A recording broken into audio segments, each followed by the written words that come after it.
As an AI entrepreneur myself, I've heard one thing more and more these last couple of months, and that is AI going to take my job? Or like the jobs of my loved ones or neighbors? Are there going to be jobs? Like what's the economy going to look like in a generation from now? Are my kids going to have like, and it's so fair. It's the obvious like biological first instinct question. Like, is this going to replace me? Where's the world going? And you're not alone. It's showing up in the polling again and again. And it's also, I think, like a really important pattern to call out. Every wave of technological innovation has had the same level of fear, if not way more, way more, 150 years ago, the dawn of the Industrial Revolution. So just for the thought exercise, I'm going to ask a question, and I want you to just like pick a number, which is 10 years from now. How many jobs is the American economy going to lose? There's 170 million like active workers. Are we going to lose 10 million, 20 million, 50 million? Just think about it. Pick a number. You ready? We're going to add 12 million. That's according to McKinsey. That's revalidated by the World Economic Forum's recent report. 12 million is kind of the magic number by the end of this decade, 5 years from now. The number looks even better 10 years from now. So if you're like me and you just kind of use your gut, it's like, oh my God, I hear about AI all the time. And I'm seeing these headlines saying that it's going to take all the jobs and everyone's getting fired already because of AI. You probably picked a number. Like what I would have said, just using my gut, is like, out of 170 million, probably a quarter are going to lose their job to AI. So, woof, so like 40 million, 42 million. Ugh. No. But in order to defend that statement that it's actually going to add once again, all three of the big research reports, PwC, McKinsey, and World Economic Forum, all said that for every job lost, two will be made, which is super positive or like optimistic. I'm going to make a series of predictions that I think you're going to find surprising and maybe a little like counterintuitive around where, from my purview, is someone that's been building an AI tech startup that works really closely with Meta, pretty darn closely with Google and Apple. I've kind of got this inside scoop or this vantage point that most others wouldn't have. And I'm going to walk through three kind of the most important industries of the future. And then like things like electric vehicles, semiconductors, data centers, but also like manufacturing writ large. What's the future of healthcare and education? And what are some of the themes that you and I should be betting on? And once again, each of these are going to be a little contrarian. But I think before I like litigate each of these points in a way that hopefully is kind of differentiated to what you hear most days, is actually just nitpicking. Kind of my experiences, I've gotten sent these articles from friends of like, oh my gosh, Amazon just laid off like another 14,000 people out of 30. It's AI. It's what everybody on Wall Street's saying. Same thing from Klarna, the top fintech player out of Europe. Like I could list 5 different tech. I was thinking Salesforce like 3 weeks ago. I could list 5 headlines from the last 3 months that have said, oh my gosh, look at all the layoffs. It's AI. And then within hours or days, the CEO has come out and said, actually, it wasn't AI. It wasn't AI at all. Mark Benioff, Zuckerberg's layoffs, Meta, Amazon, they've all said, interestingly, COVID was such a confusing time to predict where the economy was going. Everyone's quarantined. They're using technology for everything. And at the same time, the stock market was ripping. It was doing so good. And the government was just pouring money into the economy. Close to $4.5 trillion in stimulus, another $4.5 trillion, which is called quantitative easing. It's like buying bonds and injecting just money into the money supply. Huge, just like a glut of capital. So if you look at what's called the Magnificent Seven, the 7 biggest tech players, all the names that you know, across the board, they grew from a combined workforce of 1.3 million to 2.3 million in 2.5 years during COVID. It was crazy, unprecedented growth. To see a workforce double at a small startup is really hard. To add another million people across 7 companies is crazy. It's like bewildering. I don't know how it's possible, but what each of those CEOs have said is actually we kind of overshot. And for the million that have been added, interestingly, across the board, still the total number's up, but across the board, there has been like 140,000 layoffs out of 2.4 million. But still, close to 300,000 added. So there have been layoffs. But when you look at it in that context, so the number's still gone up post-COVID, but about whatever that is, 1/7, 140,000 out of a million, 14% did get reduced in force. So that's real. So I just want to call that out because I think that's like, it's just one of those headlines that's gotten a lot of eyeballs and a lot of question marks, but I want to kind of demystify that. And then I want to dive right into, what do you and I probably unequivocally agree, like AI is going to be a huge kind of boost or boon or benefit to in the next decade that will create a lot more jobs. And here's the official numbers. The obvious one is like, data centers. Unless you live in under a rock, you're seeing that everywhere right now. Every big tech company feels like every day announces another multi-billion, if not like $100 billion announcement around data center development. The official reports is all in that will add 1 to 2 million jobs over the next decade. And really good jobs. Jobs with some work-life balance, where you're making not the typical manufacturing salary, but double. What are the other obvious industries? Semiconductors, which is like kind of part of data warehouse, which I'm going to double click on in a sec. All things energy, renewable energy, nuclear. There's some big estimates. If the full energy renaissance occurred that I dream about, where you and I have unlimited near free energy 24/7, to do that and to be totally cut our carbon emissions to zero, that would require 10 million new jobs. It's just a huge number. Just a reminder, we have 7 million Americans unemployed today. Really low unemployment. 4.5% is really good. 7 million people. We're talking just one of these. The renewables would require 10 million new jobs. That's more than we have people.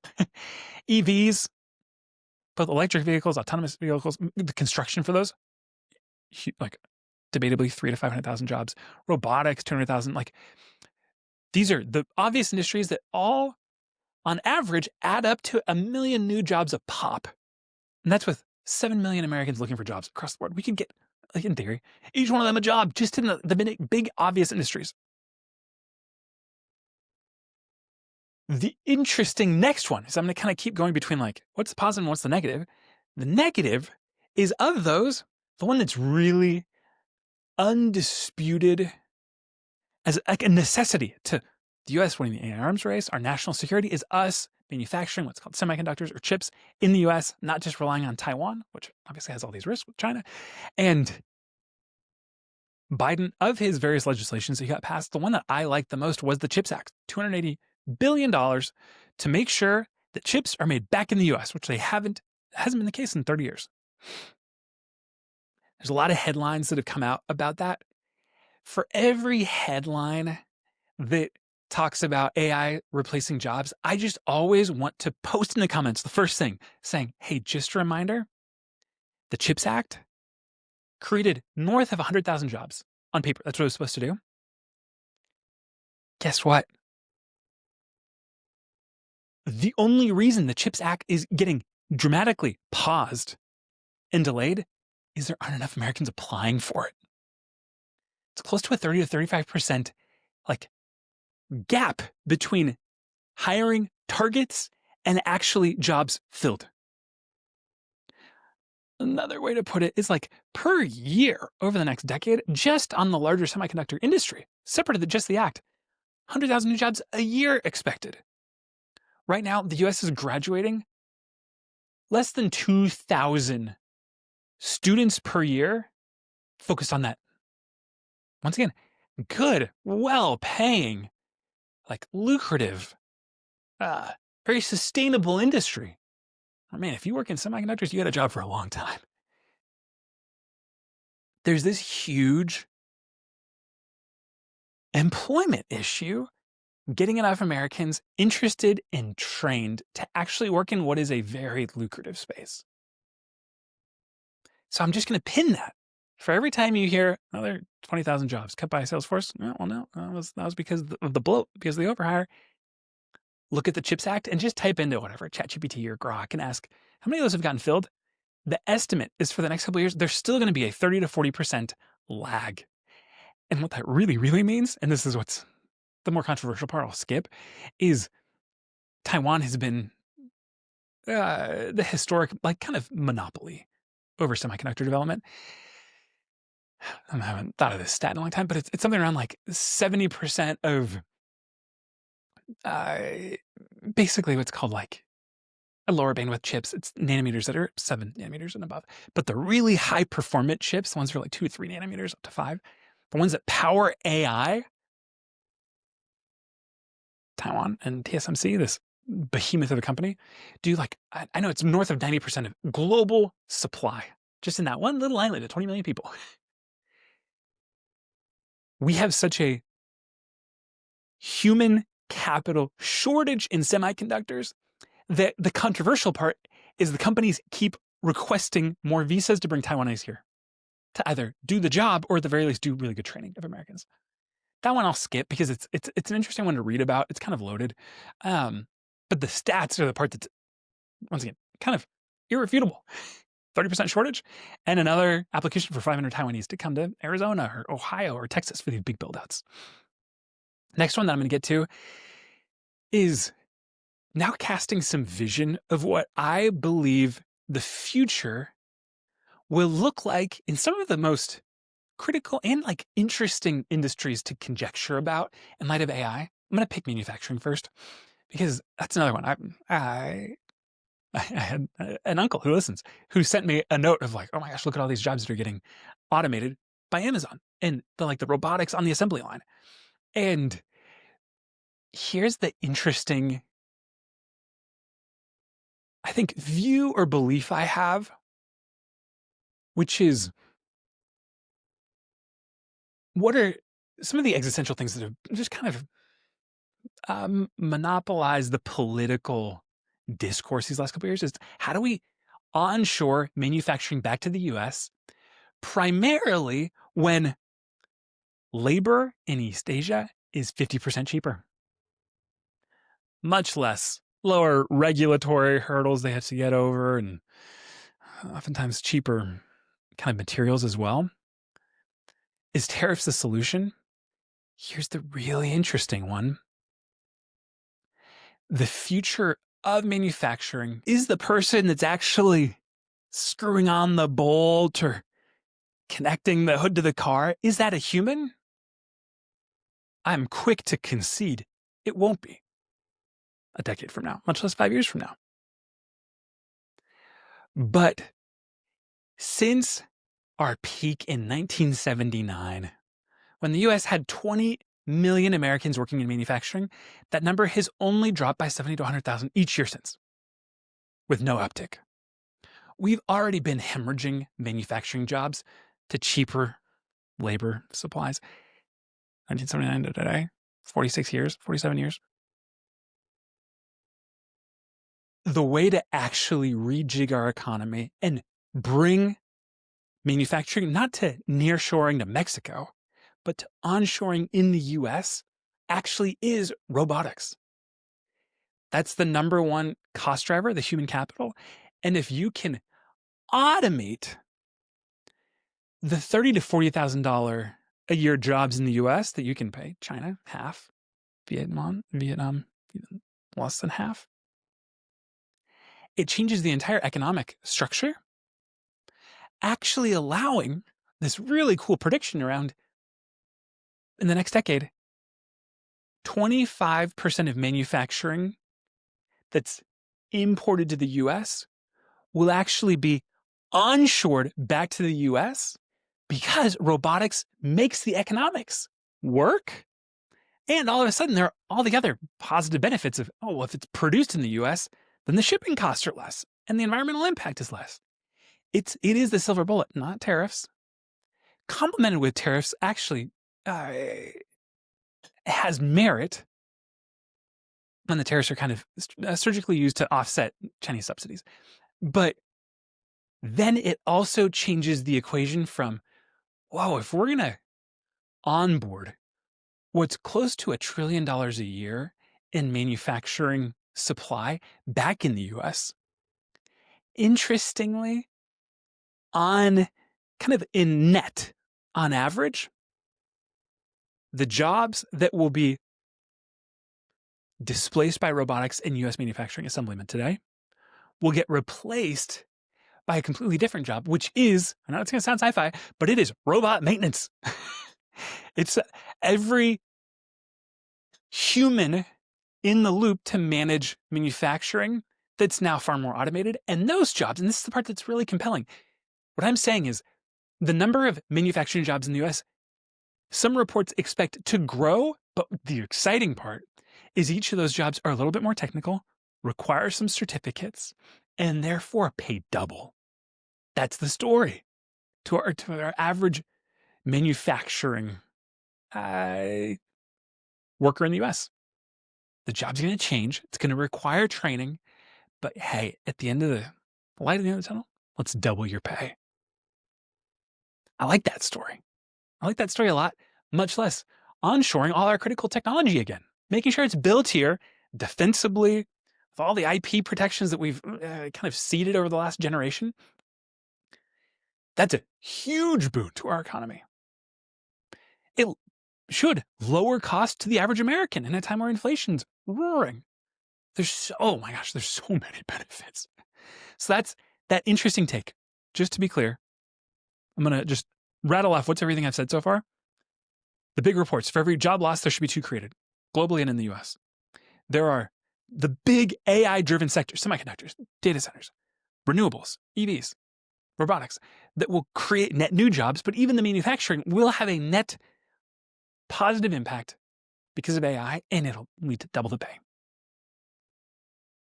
Now the next one I'm going to tackle is education, quickly followed by healthcare, because there's a lot of parallels. And I'm going to describe my very first person experience working in AI education.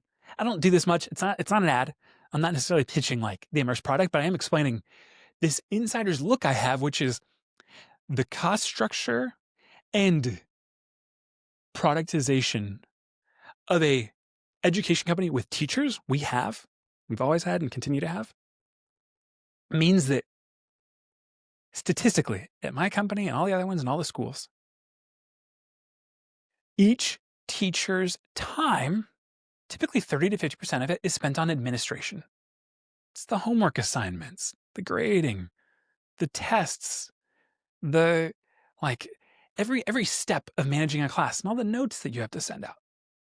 It's a huge kind of bureaucratic layer that means for every human's hour of work, there's another hour spent on admin. And it's the least gratifying part of the job.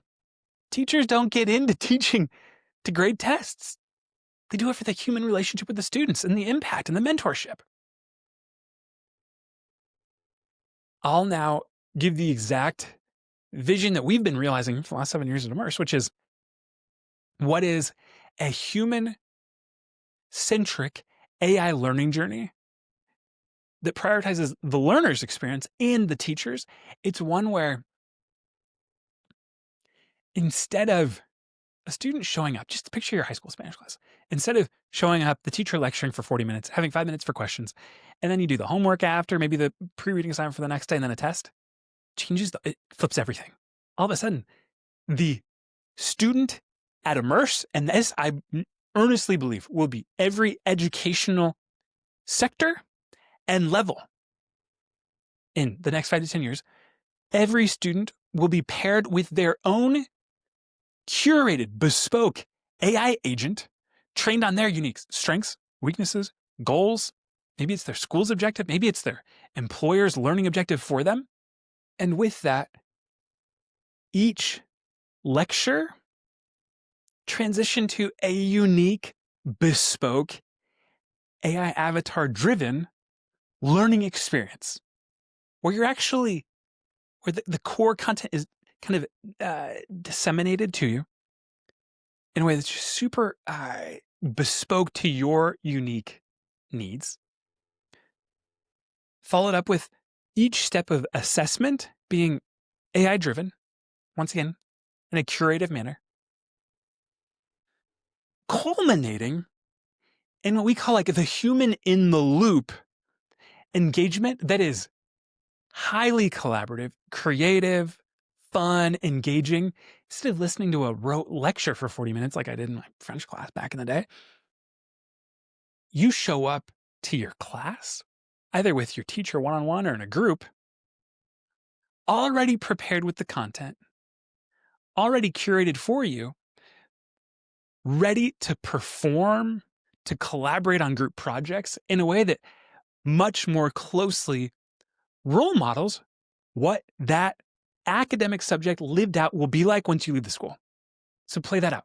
Whether that's, I want to be able to speak Spanish with another human when I'm ordering tapas.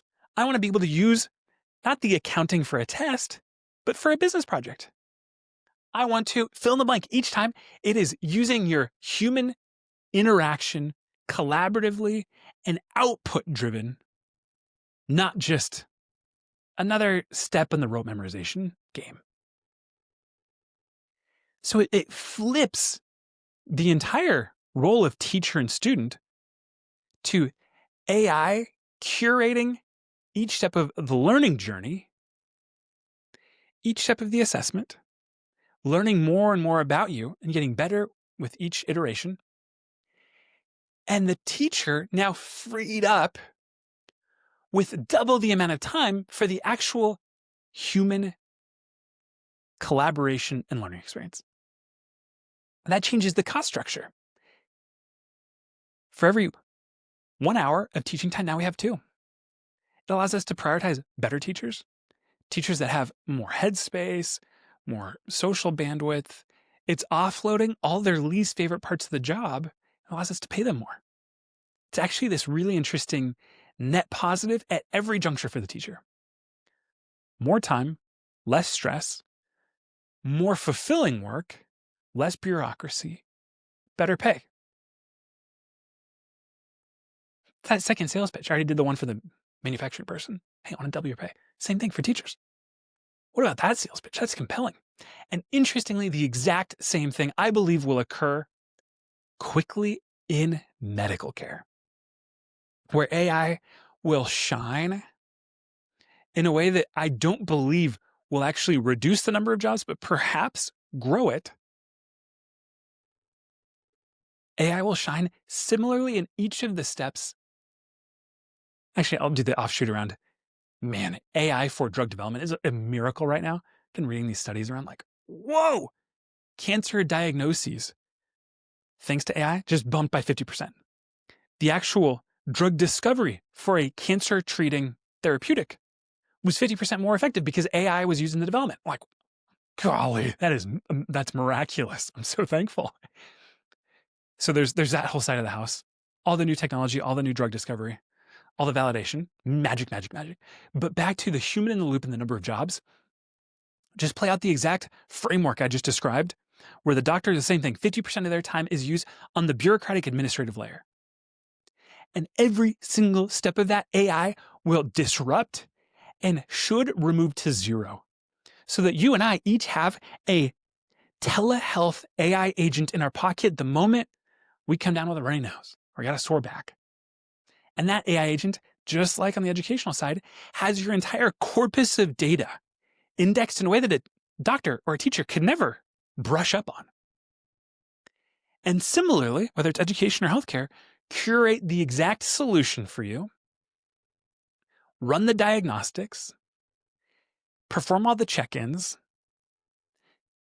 and ultimately keep the human in the loop for the specific doctoral procedures, mentoring, the actual human connection of checking in, Same thing. What's the pitch to the doctor? The US healthcare system, no matter what, is going to grow really substantially over the next 2 decades just because of our shifting demographics and our aging population. That train has already left the station, but now the pitch to the doctor is very different. 50% of your time of bureaucracy and admin, your least favorite part, we're done with. All the challenges of doing really excellent diagnostic work is taken care of. You now have the entire body of data on your patient prepared and curated for you with a couple prompts. You can ask away the 5 most pertinent questions, drill down on the exact solution, and focus on why you got into medicine. For the humans, not for the paper pushing. That's the job side. I'll just rattle off like, oh my God, can you just imagine with me? What are the impacts for the student or for the patient? Think of the hundreds, I guess the math would be the tens of millions of American students that could never afford a tutor that now have an AI tutor in their pocket. It's magic. It's magic that's curated for them. Same for telehealth. Think of the tens of millions of Americans and think of the billions globally that now will have a doctor in their pocket at their moment of need. Once again, able to run very cheap diagnostics consistently that changes the game from just like education. So hopefully you're seeing all these parallels. Education changes from the teacher doing the lecture and the student doing the homework after to now on the medicinal side, not just going to your doctor when you're feeling sick, but the AI staying in a close loop with you through a proper diagnostic schedule that now changes the game to preventative medicine, which is 3 to 5 times more efficacious and cheaper. You want to catch cancer when it's stage 1. You want to address the cold before it becomes pneumonia. These really, just once again, miraculous secondary and tertiary impacts for the end learner, the end patient, the end human. So that's my really, maybe you could call it hopeful, but it's my empirically believed expectation of what a decade from now the world looks like, the country looks like. And it's one where for every one job lost, there's 2 created. I will say, I think there's still going to be these critics. And probably, I'll say it this way. If you have that inner voice like I do, that's like, well, wait, what about the little naysayer? There's work to be done. A pure laissez-faire form of American capitalism where you just let things work itself out. It's going to be really hard because there is a lot of societal disruption when the expectation is there will be 5 to 10 million jobs displaced or lost for every 2 created. That's a lot of people. Once again, we have 7 million unemployed today. If that number doubled, that's a huge societal impact. Thankfully, that's still much lower gross unemployment than the Great Depression or the Great Recession, but that's maybe beside the point. There's still a human experience here that we need to get ahead of. Because, and I'm gonna list a handful of titles that I'm 10 years from now, these aren't going to exist, which is crazy to think about. And therefore, it's our responsibility to help these people transition to the more exciting, more fulfilling, better paying jobs.